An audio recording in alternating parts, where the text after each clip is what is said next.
Bonjour, nous allons voir comment générer un signal analogique point par point. Et donc, on va utiliser pour changer la tension dans un circuit.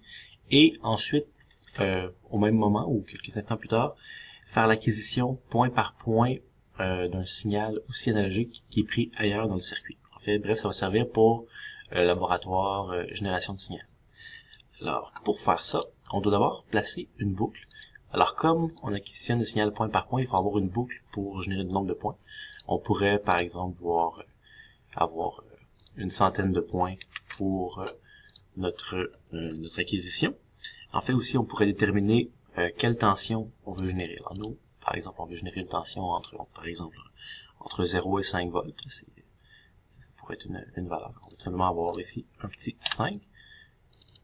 Ça, donc, une tension entre 0 et 5 volts.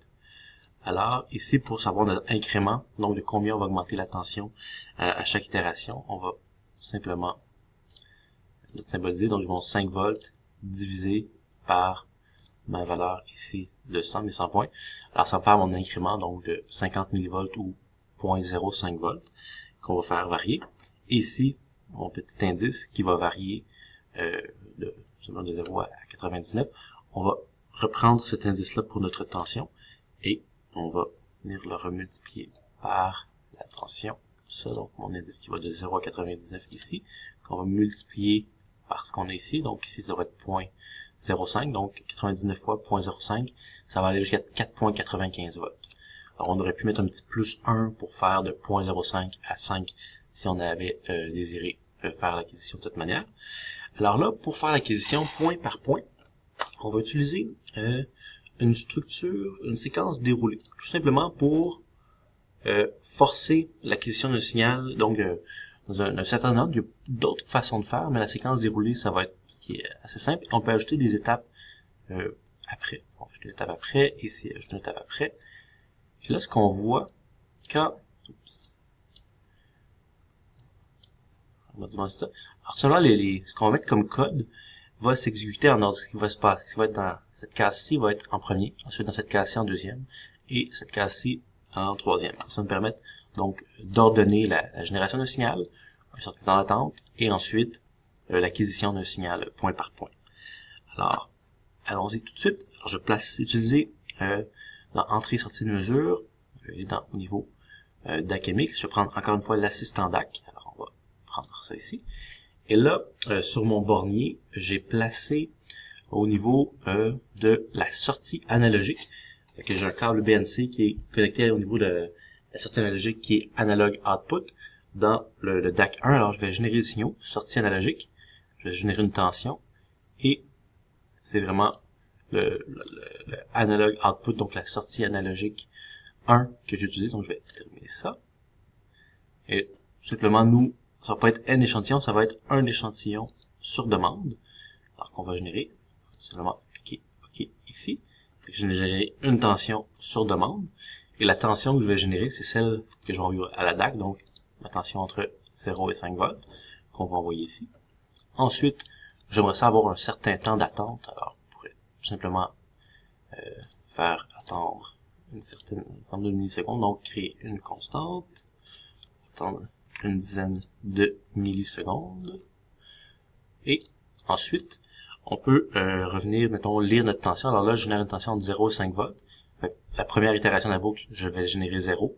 Je vais attendre 10 secondes et je vais aller lire une tension car j'ai connecté ma sortie analogique 1 à mon entrée analogique 1. Alors, on va encore une fois prendre l'assistant DAC pour l'acquisition de signal. Donc, je vais faire l'acquisition d'un signal et je vais prendre entrée analogique, tension. Et bien entendu, c'est la sortie 1 que j'ai connectée. Si ça avait été la 0, j'aurais connecté la 0. Je vais faire terminer. Et là, on va venir ici dire qu'on prend un seul échantillon sur demande. Et ça va nous permettre donc d'obtenir notre VI Express.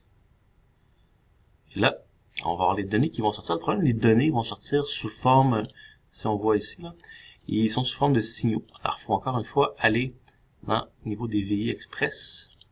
Ici, au niveau des VI Express, la manipulation de signaux, et venir chercher donc convertir des données dynamiques. Alors, je vais convertir ça. Là, ce qu'on sait, c'est qu'on va avoir un seul point. Alors, on modifie pas en un tableau de waveform, là. On y va tout simplement avec une valeur unique. Fait qu'on cherche scalaire unique dans notre cas. Comme on a un seul point, donc une seule donnée. Alors, on sait que c'est un scalaire unique, alors on va faire OK. Donc, je vais avoir mon scalaire unique qui va entrer ici. Et là, si je veux faire un graphe XY avec ça, il va falloir que je mette ça sous forme de cluster. On va devoir assembler. Pas besoin de prendre les assemblées par nom, on n'a pas vraiment de nom. On va seulement assembler ces valeurs-là. Alors, ce que j'ai ici, c'est une tension que je mesure à quelque part dans mon circuit, donc l'axe Y. Et je peux avoir mon axe X, qui est la tension que je génère dans mon circuit. Alors là, je peux envoyer tout ça ici en sortie de cluster. Et là, c'est important ici de bien entendu de faire l'indexation. Donc, ici, je vais avoir un cluster unique. Et ensuite, je vais me ramasser avec un tableau de cluster. Alors, ce tableau-là, je peux tout simplement créer un indicateur graphique. Ou je vais tout simplement aller me créer un graphique XY ici. Ça va être plus simple. Alors, j'ai mon graphe XY. Alors ici, je devrais changer les titres. Je devrais, mettons, mettre la tension en entrée, la tension en sortie. Et on va ici, donc venir connecter ça à notre graphe.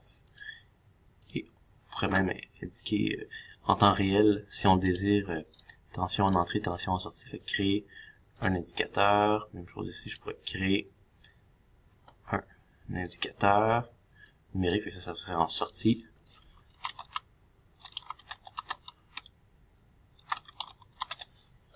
Puis ça sera tension en entrée.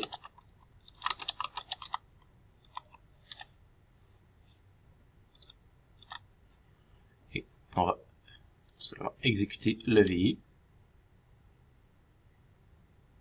Vous voyez que j'ai fait une erreur. C'est pas faire attention entrée, ça c'est l'incrément. Des fois, on peut se tromper. Il fallait venir connecter ici pour avoir la tension entrée. Alors, recommençons.